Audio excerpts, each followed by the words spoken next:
Welcome back to episode 9 of CyberVault. Absolutely thrilled to have David Moon join us today. David is the founder of Arx Nimbus. He comes with a wealth of experience working as a corporate CIO for many large enterprises and overall a really strong background working within the world of cybersecurity. David, a pleasure to have you on, and would be great to hear a little bit more about you before we get kick-started. Thank you, Kelly. And I really appreciate that warm introduction. Most of my career I've spent as a corporate CIO and really had a lot of tremendous experiences. Technology is an outstanding area to be in career-wise. We have so much leverage that we can bring, and yet we have to be mindful of security throughout in order to really capitalize on the power that technology can bring us. And so after my career as a corporate CIO, I was a partner with Accenture and then part of the cybersecurity practice at both Capgemini and PwC, where I really had so many different client experiences that kind of started to point in the same direction. And that is our challenges around security that are so heavily based on, even in today's world, professional opinion and expert judgment. And it is perhaps a hallmark of the maturity of the cybersecurity profession itself that just now we're really starting to tend towards more data-driven analysis, more proper diagnosis, the kinds of things that the medical profession, if you will, has really had for over 100 years. In terms of running tests, getting data, doing a proper evaluation or diagnosis first before prescribing treatment, if you will. So there's a lot to be learned from other professions like this. And the founding of Arx Nimbus in 2016 was really an effort to capitalize on that and bring that kind of data-driven approach to this market. Awesome. Well, thank you so much for the overview. And what I'd really like to get started in, kind of straight away, is you've had an incredible career working in cyber, like you mentioned, and kind of the exposure you've had between all these different businesses has allowed you to get to the point of building Arx Nimbus. And I think it'd be really interesting to kind of deep dive into what is it that caused that inspiration to really kind of kickstart in 2016. Mm-hmm. There were a number of experiences. One I remember that was in the actually a mortgage banking industry where we were doing a presentation. I was presenting at the Princeton Club in New York, and it was a really kind of the top 10 mortgage bankers in the U.S. at the time. And one of them, who was a board member, came up to me after the presentation and said, "Could you present this to my board?" And, I said, certainly, that I didn't think that, what we were sharing was anything that earth shattering, perhaps. But I said, well, she explained, well, that we haven't seen anything like this. And I'm not familiar with the kinds of message that you have here. And it turned out that this was Deborah Reef, who was at the time on the board of GE Finance.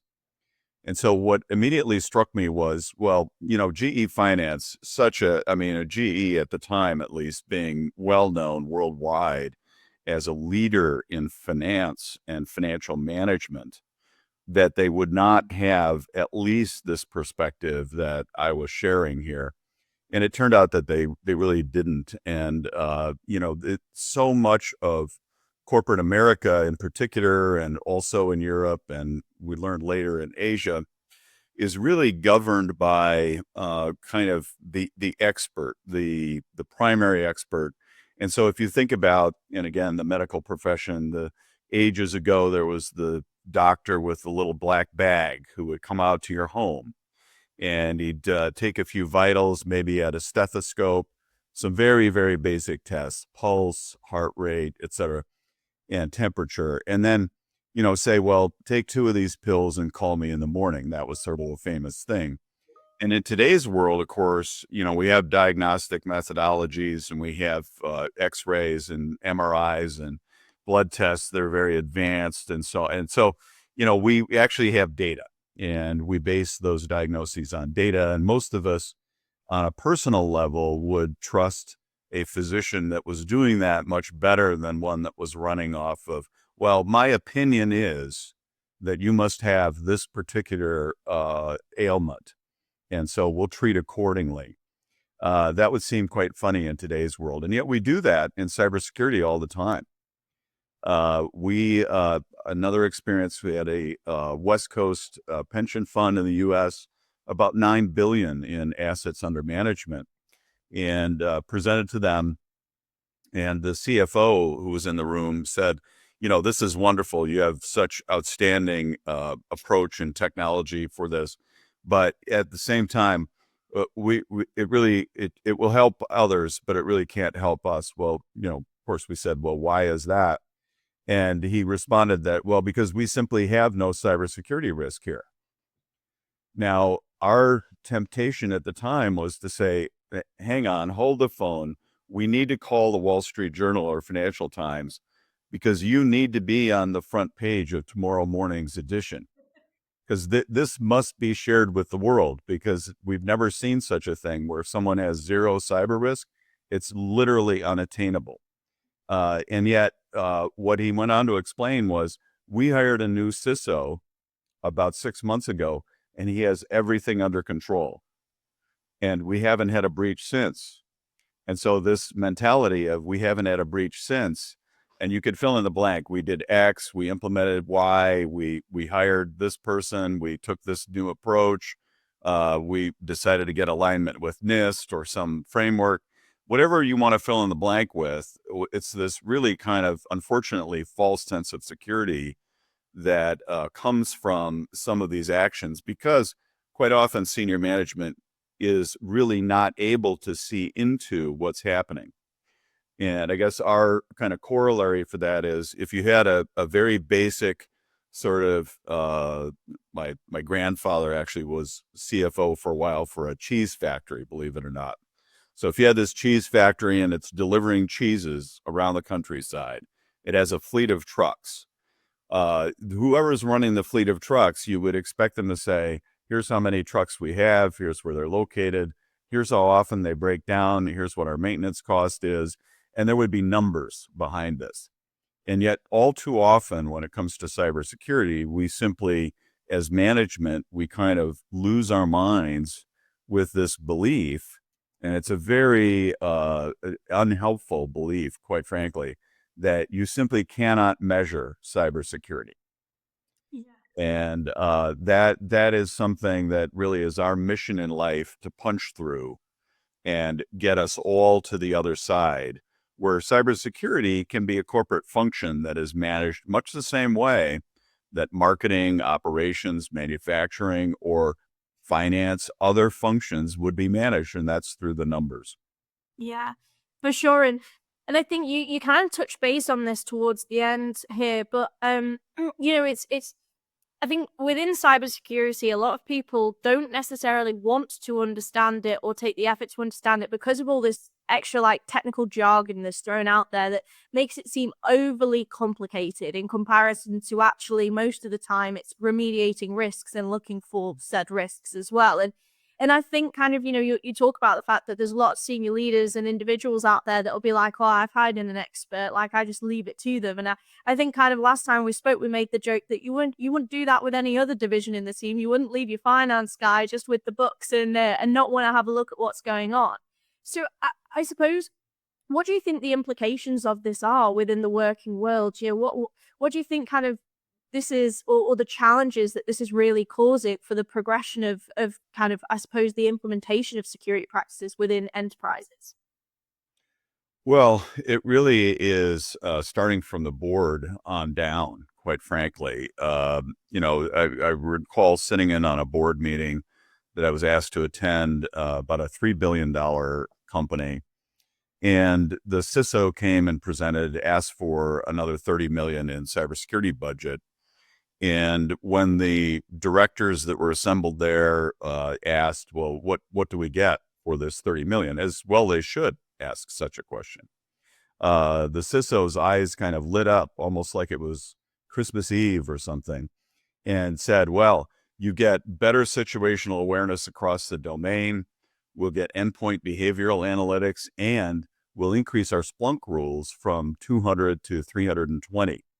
And he was so excited.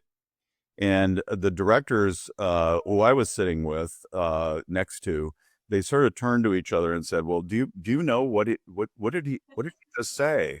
Do you know what he said?" No, I don't know what he said. And then the consensus started to form that but he seems like a really smart guy, and after all, he's our guy. So I guess we've got to just bet on him. 30 million approved as planned. And the very next presenter was the CFO, it turned out. And he had all sorts of charts and graphs and numbers. And here's the accumulated depreciation in financial terms, et cetera. And really had to prove his case and was grilled quite actively by the board members before they would approve his proposed course of action. And it was such an amazing dichotomy. And yet, this is happening all throughout corporations globally. And it's unfortunate. And really, in many ways, we can't get to a better place until we get past all of this. Yeah. Yeah, for sure. And it's literally, you talk there about the fact that 30 million, for example, I know that's just one scenario, but that's not a small amount of money realistically. And it's expensive to not get it right. You're putting the trust into somebody that you're bringing into the business, but if nobody's kind of taking the measures to really make sure that actually is, why we're not going through this with a fine tooth comb, do we need all of these things, are the things that we're missing? Obviously, kind of, it's that cost versus what the actual cost is. And I know you've got some really great examples of this, but kind of, what is the reality for businesses if they don't start deep diving into some of these kind of, I suppose, whether it's the technology or the vulnerabilities that they're facing? Right. So there are really kind of three key questions that we like to pose, and they're just so fundamental. And it's sort of a funny kind of perhaps human psychology sort of dynamic here, because these things are so fundamental that they're missed. And so the three key questions are, how much cybersecurity risk do I actually have? And ideally, that should be stated in dollar terms, because only then do we really understand, as you pointed out earlier, how much resource and how much funding we should be throwing at the problem. And the second question is, where are those risks originating? Where is that threat exposure originating in sort of a ranked order, ideally, so that we could get down to root causes and see what the true origins of these things are and start to point our efforts more fully in those directions, as opposed to just trying to kind of carpet bomb the landscape, if you will. And then the third question is, and what are these exposures costing me? And of course, this is where the insurance industry is particularly insightful on this, because they really don't, in many ways, insurers don't really care if it happens to be cybersecurity that they're insuring, or if it's a shipping fleet of commercial ships that they're insuring, which is really where, Lloyd's Syndicate founded the insurance industry in the 1600s, or if it's, a series of property and casualty, maybe warehouses, fire insurance, that sort of thing. They really need to be just data driven in the insurance industry, and they provide really kind of a hallmark for us. And so one of the things that happens there is that we can actually obtain a price on our risks. And we can get that quite handily by just asking for a quote on cyber insurance risk. And a portion of our risk can be transferred to a commercial insurance policy. And we will know, then we'll know actually what that cost is. And there's kind of an interplay as well that very few organizations understand, which is between what should I be investing to remediate and correct these exposures through technology, through processes, perhaps internal training, et cetera, and what should I be transferring to a commercial insurer. There's kind of a dividing line between those two that we work with companies pretty actively on. and show them really where the optimum point is. But you can't really get to any of these things until you can first understand those three key questions. No, really, really helpful. And I think it just kind of reiterates the importance of that visibility element and really kind of seeing, I suppose, where the risks are and where the money's going, or at least where it needs to be spent. You don't want to be putting all the money into the wrong thing. And one thing I really want us to cover is AI adoption, because I think this is, and again, I know you've got some great stats around this, but I think this is something that's widely becoming a new hot topic. It's like the new cloud, in a sense of everybody seems to be wanting to adopt it and plugging money into it, whether it's through automation or they want some kind of form of Gen AI, and it's really helping kind of replace some of those more monotonous tasks. But let's talk about how important it is as well to be mindful of the security practices that I suppose come in line with that. I mean, I'd be really interested to hear your thoughts on that. Well, so there's a variety of kind of data points on this, and you can kind of pick your spots on it. But generally speaking, what we find is, and let me use an example. So there was a recent EY study in which 85% of corporations said that they now are not only investing in AI heavily, but they are counting on AI initiatives to boost revenue, reduce costs, and other really material things for the organization. So as you look at this from perhaps a shareholder point of view, what you're really seeing is we've now turned that corner where it's no longer just a novelty or kind of a science project in the back room somewhere. It's now something that we're actually counting on. And so that's a very important distinction. But at the same time, there was a PwC analysis of much the same type of audience that showed that only 11% of these corporations could say that they had proper governance over their AI initiatives. So you have something that now has become vital to the organization, and yet at the same time is really almost not governed at all. So this is this is a pretty substantial gap, 85% versus 11%. And of course, that will have to be brought back into alignment at some point. But many of these initiatives, it turns out, are launched by perhaps marketing or operations, maybe product management, and they're not being coordinated with even any IT oversight, let alone cybersecurity input. And so it conjures up the expectation that security will be added after the fact. And of course, that's always more costly. And it's difficult, but we may encounter certain situations where there is a security compromise and there has not been proper security. I mean, just something as simple as model poisoning, for example, attackers are getting ever more adept at doing, and yet we have billions of dollars being invested in these efforts that are very poorly secured because of the fact that security is being treated as after the fact. Yeah. And it's kind of that famous thing, isn't it? That it's almost like realistically, you want to prevent the fires, not put them out. But a lot of the time, it's always that, oh well, it won't happen to me. It won't happen to me. Like it's only this percentage, so we'll be fine. And then when it happens, and you don't have the measures in place, and you spend significantly more amount of money than you would have if you just put the preventative measures in.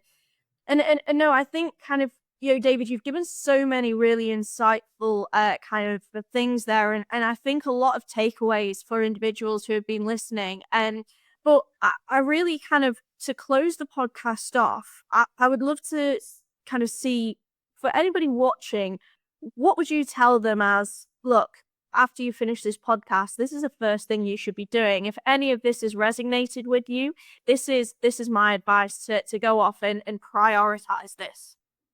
Right. So I think the first thing is obviously to get started. and get some level. It may not be completely comprehensive or something that would take months by any measure, but some initial understanding of one's cybersecurity threat exposure and what that's costing. So take that attitude of, someone builds a house next to a river that floods every 10 years, and whatever the value of that home is, 1/10 of that is their annualized cost of living in that location. So it's not necessarily rocket science, and those kinds of analyses can be done in the course of a matter of days. So I think at this point here in 2025, going without that level of insight is really just not well advised. So that would be the first starting point, and we can accomplish that, and others can as well. But get it based on actuarial science, real data, your actual data, validate that, and make sure that the results are aligned with a proper framework that's recognized, like ISO 27001, NIST 853, or CSF, MITRE ATT&CK framework. These are all very useful constructs. So when we start to see in financial terms what our exposure is against these frameworks, we can start to see the details of where to really point our efforts, as you pointed out earlier. And now we can begin the first stages of formulating a plan that is really directed towards where the greatest harm could be occurring for the organization and what we're really exposed to the most. Awesome. No, really, really great insight, like I say there, David. I think so much to take away from that, and nothing more valuable than having that action point to close out with, because I do think there's a lot of people out there that probably want to start looking at those preventative measures and not waiting for the bad things to happen. But thank you so much for coming on to the podcast today. It's been a real pleasure speaking with you, and it's been a pleasure.